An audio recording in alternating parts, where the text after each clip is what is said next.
University of London. Thank you. Hope you can hear me. Good afternoon. I'm Tommy Clark from the University of London International Programmes. I'm head of the Management Information team. I'm going to just whiz through a case study of our experiences with learning analytics. And then Dave from ULCC will just do a few slides about their involvement. It's a very insular presentation on our own specific set of experiences, but it's quite interesting. All the other presentations have touched on areas which we've found either similar issues or we've gone down similar routes in terms of technology and how things are structured. This is quite reassuring, I suppose, as working on your own in an institution to find that others are having those sorts of similar experiences. 20 minutes or so, just going to talk about, explain exactly how we work and who we are, in case you're not familiar with the University of London International Programmes, as opposed to the University of London. Explain why we got involved in learning analytics, go through some of the technical considerations of the model that we're using and the pilot that we're involved in. I'll also touch on the outcomes and sort of the reporting that has come out of the pilot and maybe a little bit on where we are now. And I'll also talk about some of the challenges that we found specifically, but also things that have come up which I think might be useful if you haven't yet gone into something such as this. Again, I think some of these are shared. International Programmes is a member of the University of London Federation. We provide flexible and distance learning courses to 50,000 students in over 180 countries, way more than over 100, well over 100 programmes. And it's basically we're basically a collaboration with 12 universities within the University of London Federation. You see a number of high-profile members there, and we work with them providing the distance learning courses. They provide the academic input in most cases. With a lot of programmes, they've run quite the gamut of different types of programmes, laws, economics, computing, security, business administration. Also, we have a few postgraduate courses in things like veterinary science and things from SOAS, London School of Hygiene and Tropical Medicine. But the key two, in terms of the big two, are the undergraduate laws and the MFSS, which are around 20,000 students each. So the large bulk of all our students. The model we use is something that isn't very common, particularly in this country. Maybe the OU is a similar sort of situation, but our students study either independently, they receive their materials, they run their exams through us, but otherwise they don't have a lot of involvement with us directly, except through the VLE. We also have a large amount of students, maybe about 60%, who study face-to-face with local institutions, so sort of a transnational model, and they get their local support wherever they might live. We have a very global student cohort. In summary, really, lots of students in lots of countries studying lots of programmes. That comes with its own particular set of challenges, generally when we're teaching higher education. And those relationships with institutions and colleges and creates a sort of quite a wide stakeholder group that we have to engage with in various ways. The nature of our model, it being distance learning and people studying globally, often without support, means that we have quite a high attrition rate. A slide earlier said around 8%, but we're some way over that. We accept that, it goes with the territory to some extent, but we are also looking to reduce that. And it's large attrition rates inevitably means there's probably some people there who can be saved, and some people are probably never going to be saved, however hard you try, but we'll try our best. We've worked out, we have a sort of a rough figure of around £1,000 per student per year in terms of income that we make. So across thousands of students equates to £1 million in potential lost revenue, and even saving several hundred students who may be fluctuating between staying or going could be very worthwhile in terms of a solution. But as well as the sort of financial and numbers-driven consequence, there's a sense of, as a non-profit educator, I think it's something that we strive to try and give the students the best student support and try to give them the best experience. And so the consequence of attrition or wrapped up in attrition is the idea that people haven't had the best experience and that they've dropped off because they haven't had the right support. So these sorts of consequences and these sorts of impacts are what drove us into looking at these technologies and trying to improve what we can, how we can understand our students. So I've just written down kind of roughly what our requirements for a retention system were when we wrote our business case. We wanted to better understand our students in general. Really wanted to know how they're performing or why they're performing as such as they do. We wanted to be able to benchmark ourselves against other institutions. We wanted to use innovative technology to capitalise on the student data we hold across all sorts of areas of the life cycle, on student engagement. And we wanted to be able to use this understanding and this knowledge to provide information on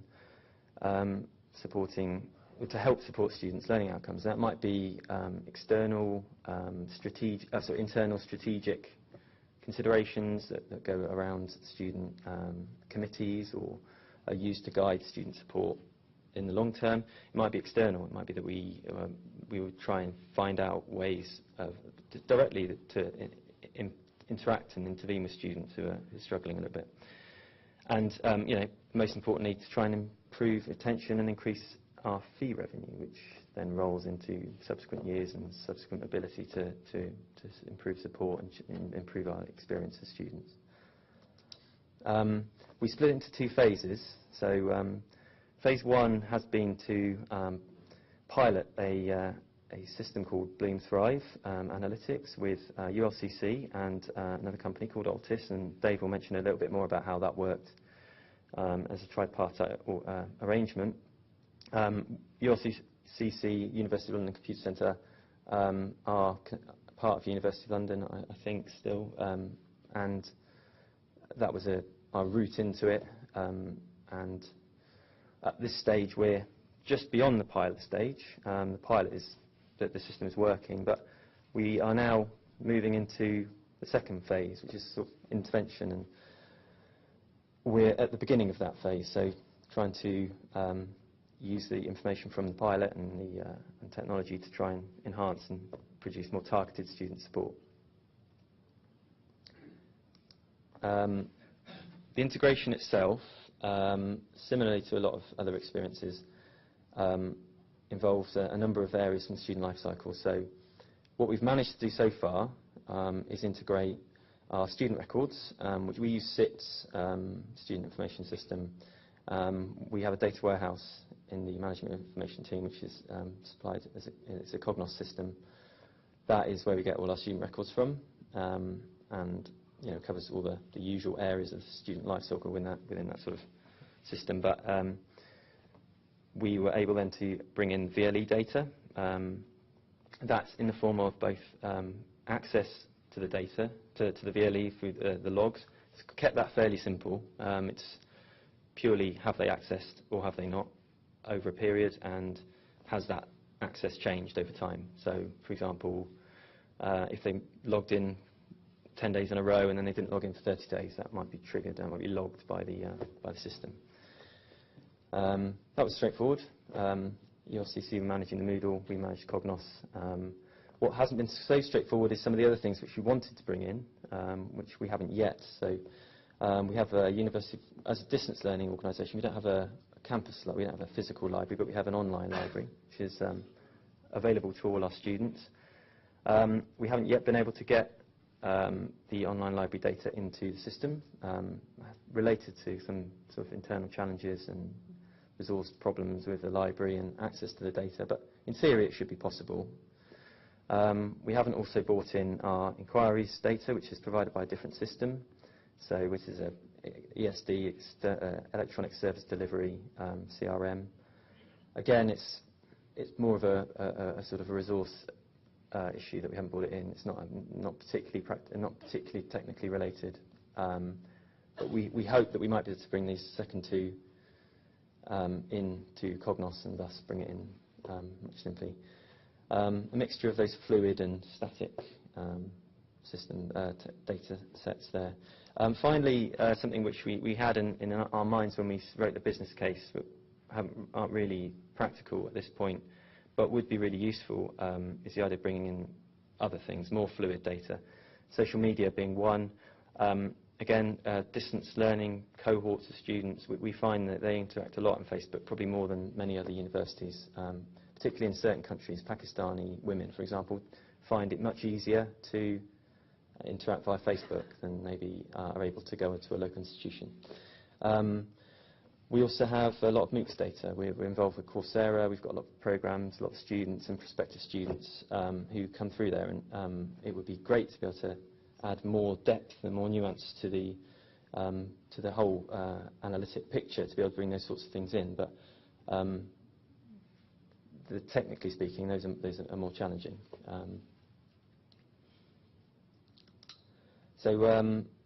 I've gone through here just there's a whole range of weights and measures which the system uses to make its risk rating for students.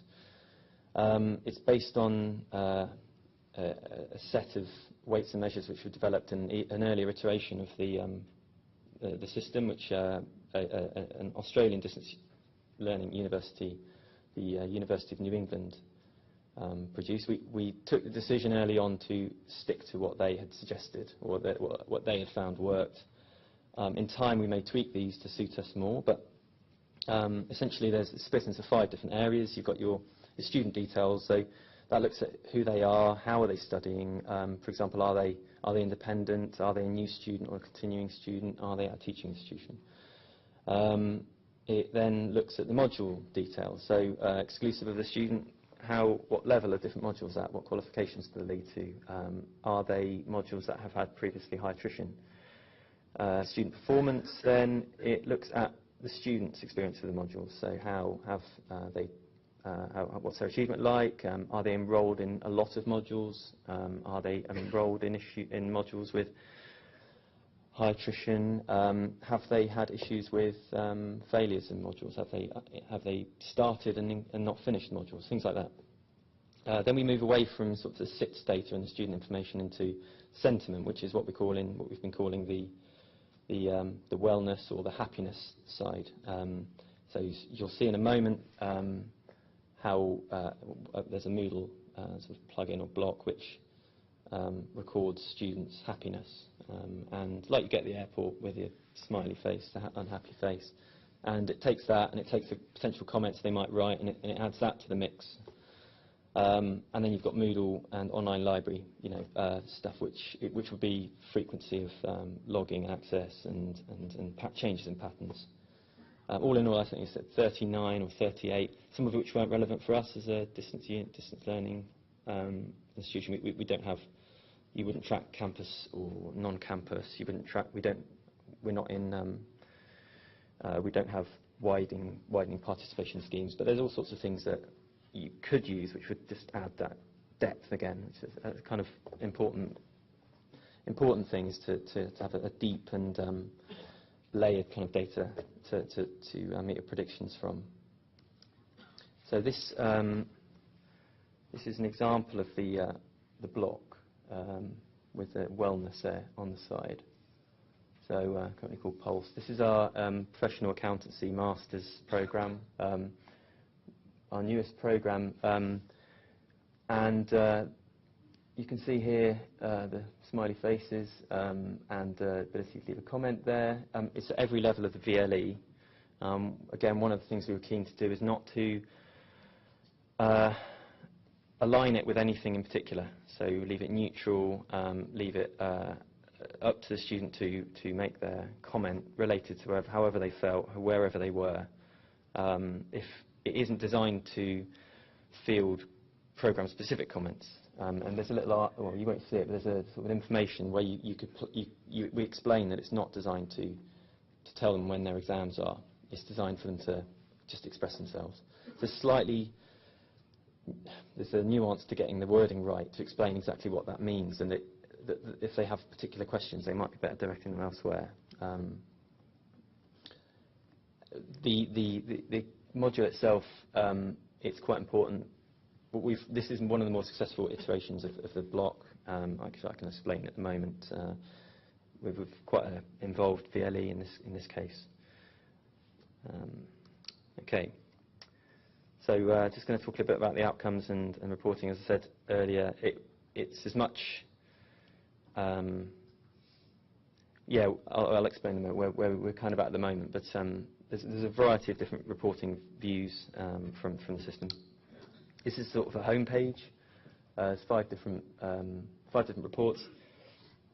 We don't really find all of them that useful, but I think some of them are. And it will change depending on how you use it, I think. We aren't yet using it to its full capacity anyway. We don't have a team really involved who are using it heavily. So how it was used would probably change for us over time.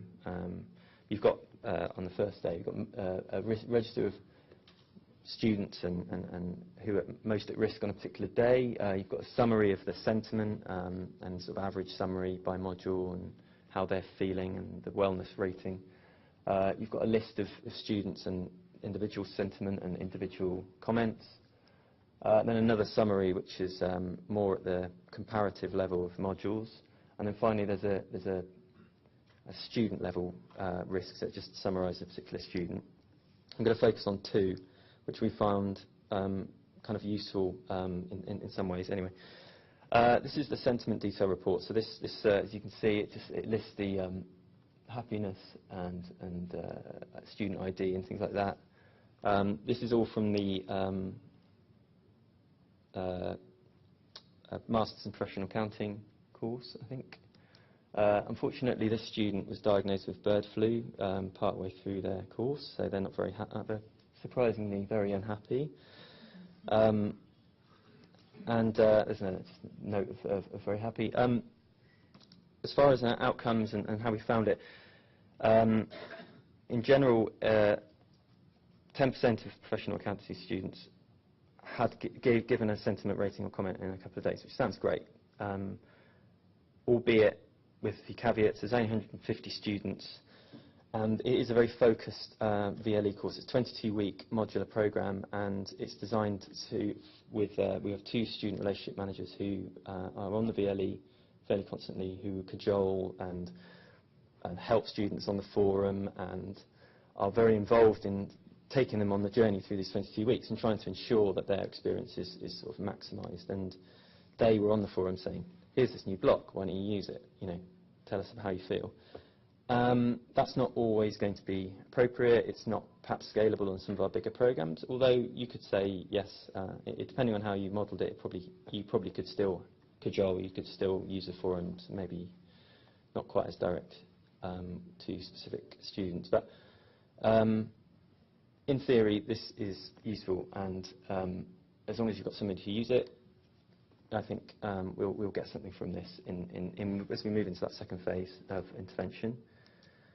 This is a second list report. I've blanked out the IDs, but this is a bit more. This is the sort of overall report. This includes all of the student information and the sentiment and the comments. It wraps that all up into a single risk figure.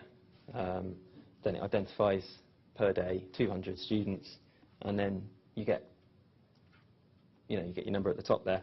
Again, in theory, very useful. At this point, we aren't really getting much from it because of the lack of data plugging into the system.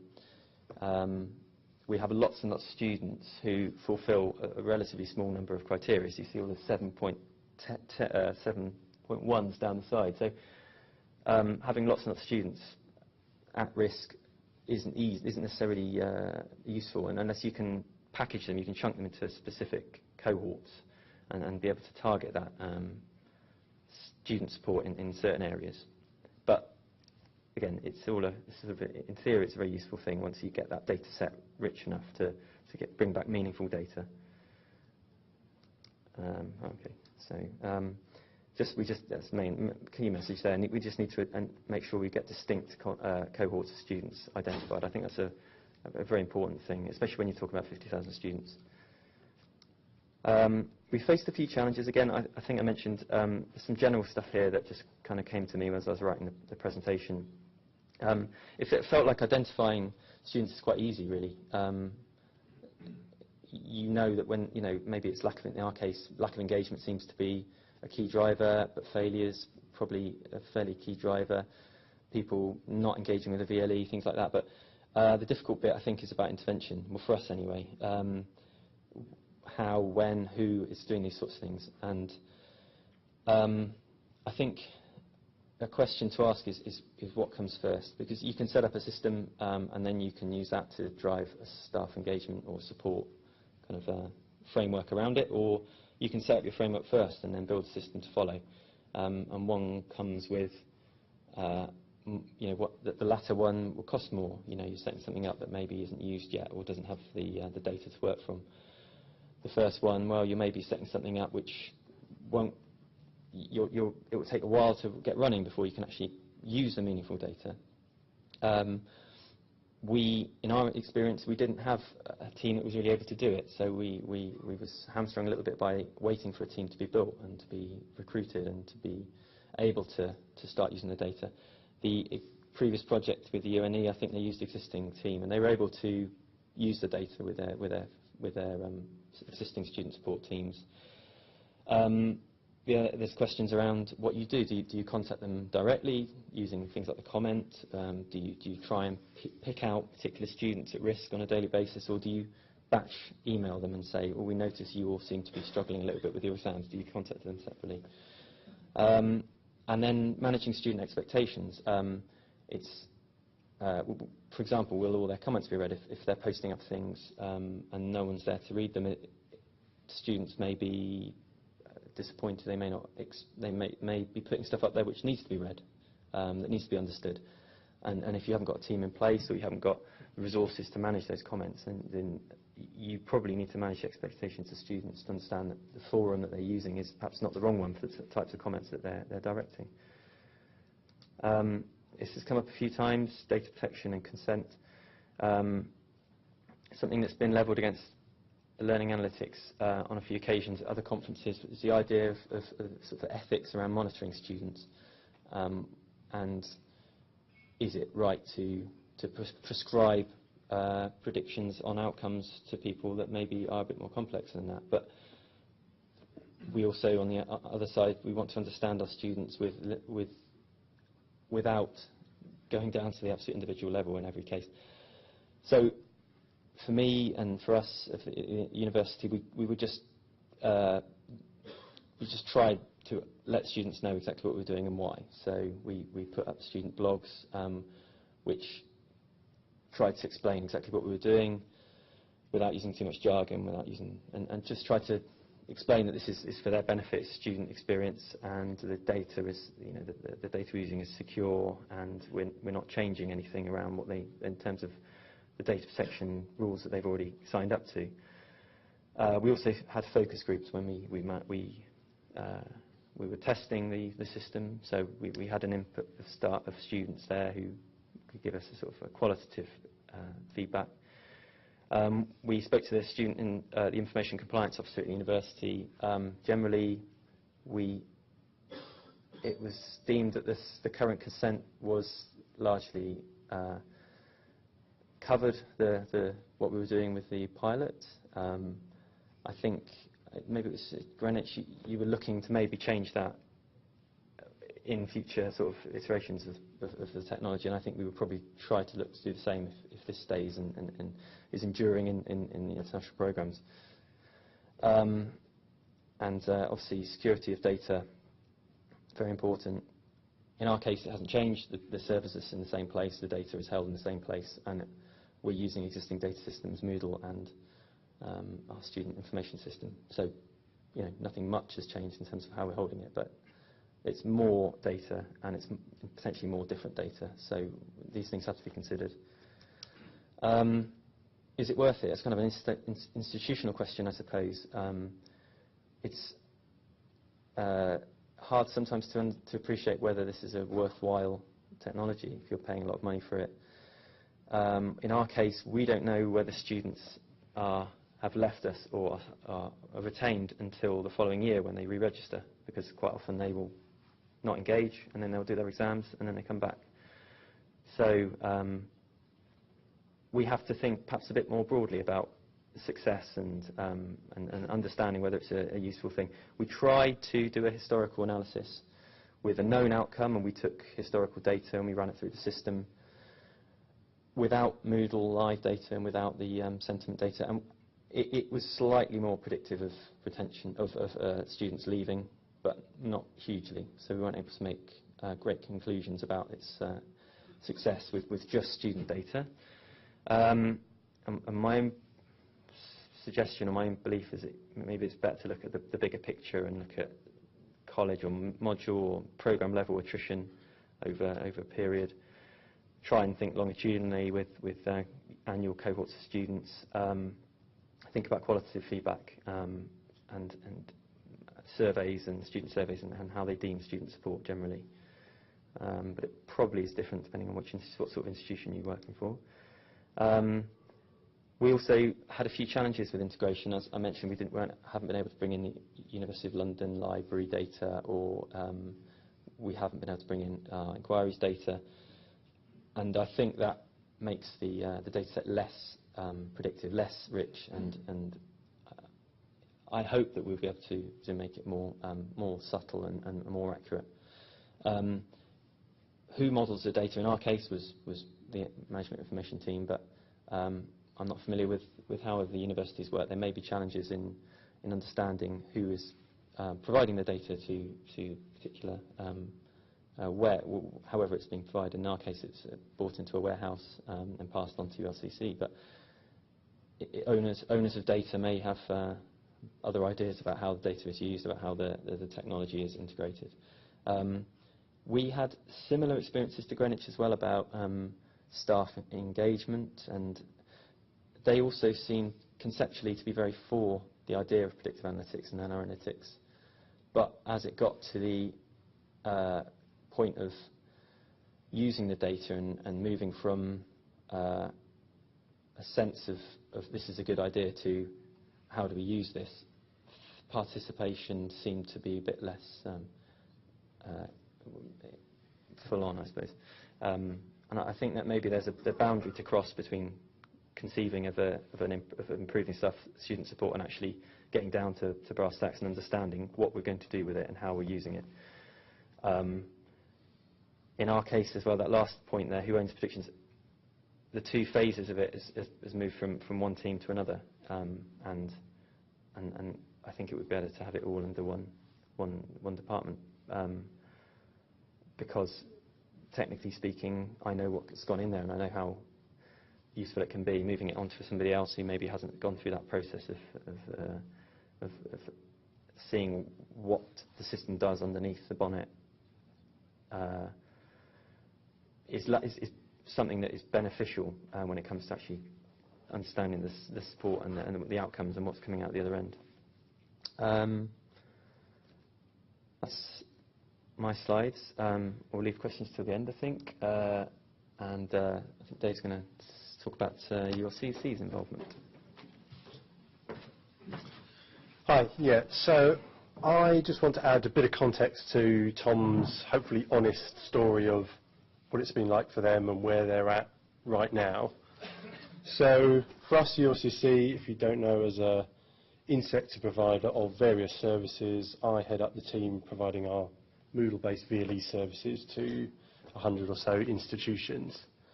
For quite some time now, quite a few years, we've recognised this is a challenge for all institutions. How do we ensure that interventions that you make are efficiently targeted? For the size of most institutions and the expense that Tom's alluded to of such a team to intervene, few institutions have the luxury of being able to afford untargeted or misdirected or shot in the dark type interventions. So this is our attempt to try and solve that problem or to help with that problem. It was a three-way collaboration between the international programs, ourselves, Altis, but our aim all along has been to take work that's been done before and turn it into a standardised service that we can then make available as part of our, Bloom is the name of our VLE and related offerings. So that's been our underlying aim. The decision to buy something, to build something from scratch or to partner was a decision we had to make about 18 months or so ago. Partnering for us was an easy choice. Altis's expertise in the analytics, the business intelligence, work they'd done before at the University of New England is very compelling. There are peer-reviewed papers. If you follow the links at the end of this and register your details, you can access that. But they, I believe, reduced attrition from 18% down to 12% over, I think, 6 years of using a system very like this. But that was developed as a one-off. This is us trying to turn that into a standard, easy-to-adopt service. So our aims are obviously to create effective analytics, but just as importantly, to create something that is straightforward to adopt and that can be adopted now. The system, as that diagram tries to indicate, takes the 4 or 5 data feeds that Tom alluded to, takes them in the simplest way possible that we could come up with. So CSVs, we think most institutions are used to providing such things, are quite capable of providing them, but we are aware that data can be an obstacle, certainly is a practical obstacle sometimes, but also is an obstacle in terms of fear of we'll never be able to get our data ready to use such a system like this. So the system can start with as little data as you've got and still start producing something that you can make use of and act upon.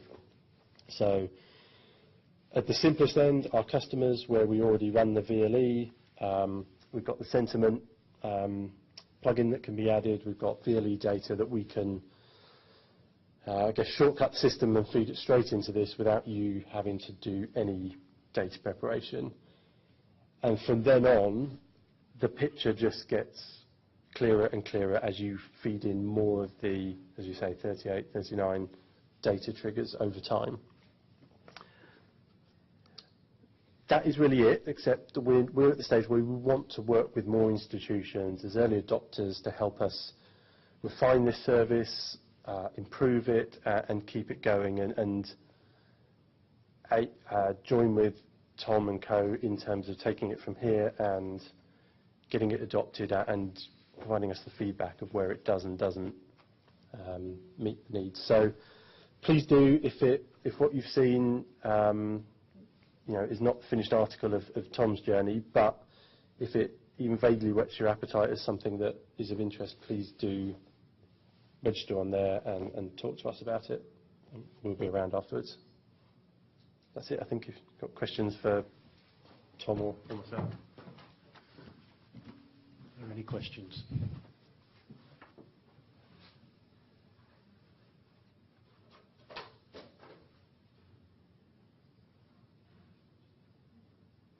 No?